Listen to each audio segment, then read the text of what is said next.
Assalamualaikum warahmatullahi wabarakatuh. Kami ingin mempresentasikan tentang manajemen dan komunikasi risiko. Nama saya Hairi Naswa dengan NIM 1851326. Saya Feby Angelina, NIM 1851307. Dan saya Zidni Putra dengan NIM 18513017. Oke, mari kita presentasikan dari kelompok kita mengenai manajemen dan komunikasi risiko.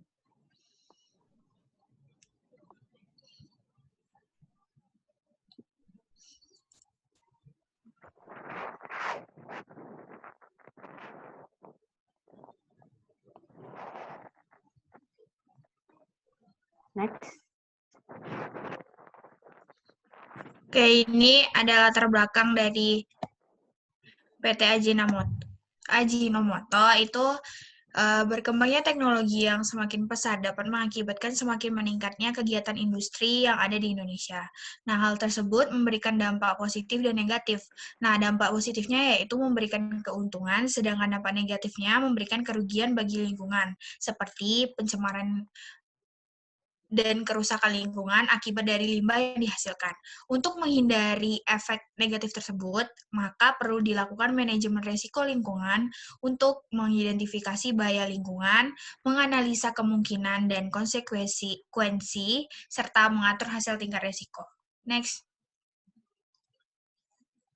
Nah, ini latar belakang dari pembangkit listrik tenaga nuklir Fukushima Daiichi. Nah, bencana yang terjadi di pembangkit listrik tenaga nuklir Fukushima Daiichi akibat dari bencana alam menimbulkan kerugian yang sangat besar. Untuk meminimalisir kerugian yang terjadi, perlu adanya komunikasi resiko.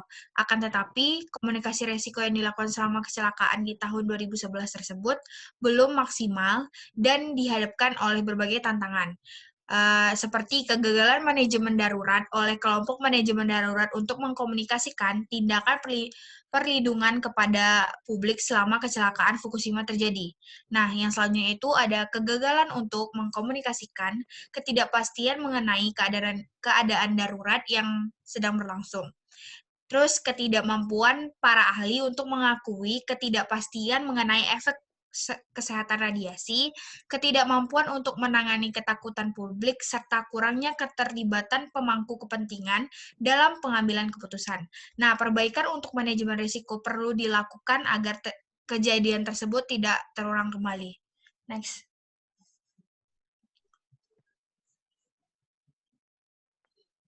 Oke. Lokasi studinya itu yang pertama ada PT Ajinomoto Surya Industri, PT Ajinomoto Surya Industrial Park, Karawang Timur, DKI Jakarta, Indonesia. Yang kedua ada PLTN Fukushima Daiichi Okuma Fukushima, Jepang. Baik, berikutnya saya akan menjelaskan tentang metode manajemen risiko. Di PT Ajinomoto terdapat dua manajemen risiko. Yang pertama adalah FMEA atau Failure Mode and Effect Analysis, dan kedua RCA atau Root Cause Analysis. FMEA dilakukan dengan mengelompokkan risiko-risiko yang ada dengan menggunakan metode FMEA. Risiko yang teridentifikasi pada studi kasus yakni limbah cair tumpah, penurunan kualitas efluen, BOD dan COD yang tinggi, bakteri WWTP mati, nilai karakteristik tidak sesuai dengan baku mutu, efluen tidak jernih, dan pencemaran lingkungan. Lalu yang kedua adalah metode RCA. Pada metode RCA ini dilakukan identifikasi terhadap akar penyebab dari permasalahan yang terjadi. Pada studi kasus ini, RCA dilakukan berdasarkan hasil wawancara dengan pihak perusahaan yang berkaitan dengan WWTP PT Ajinomoto. Berikutnya adalah metode komunikasi risiko yang berasal dari PLTN Fukushima Daiichi. Yang pertama adalah komunikasi antara ahli dan hukum. Komunikasi tersebut bertujuan untuk menyampaikan informasi yang akurat seperti kebutuhan untuk mengambil tindakan perlindungan yang memadai selama keadaan darurat dan juga untuk membuat keputusan yang terinformasi tentang kesehatan dan keselamatan. Berikutnya ada komunikasi media massa, peluang dan tantangan. Komunikasi dengan media massa menjadikan tantangan dan peluang bagi otoritas darurat. Komunikasi media massa menawarkan peluang besar bagi manajemen keadaan darurat karena mampu menjangkau banyak orang secara bersamaan. Media massa dapat meningkatkan kesadaran dan pemahaman tentang perlunya tindakan protektif dan mempengaruhi respon dari populasi yang terkena dampak secara langsung maupun tidak langsung. Berikutnya ada cara komunikasi yang baru. Komunikasi risiko yang terkait dengan keadaan darurat nuklir harus dikembangkan dan dipersiapkan dengan bekerja sama dengan pemangku kepentingan dan keterlibatan warga dalam pengambilan keputusan mengenai pemulihan sangat penting dilakukan. Yang terakhir adalah komunikasi darurat.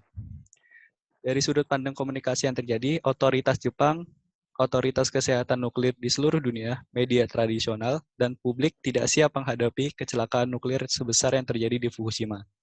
Baik komunikator nasional Jepang maupun internasional lambat untuk memberikan komunikasi yang jelas dan terbuka yang diperlukan untuk menempatkan kecelakaan dalam konteks karena pendekatan komunikasi tidak disiapkan sebelumnya. Maka perlu dibuat adanya komunikasi darurat.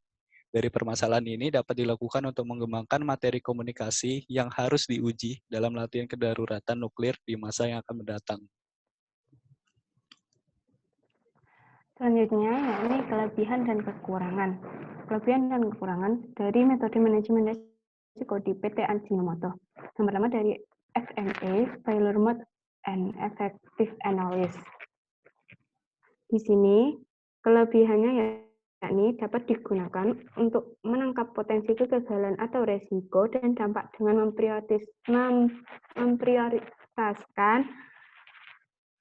pada skala numerik yang disebut Risk Priority Number (RPN), serta metode yang sangat masuk akal dan efektif untuk dilakukan dalam analisis risiko.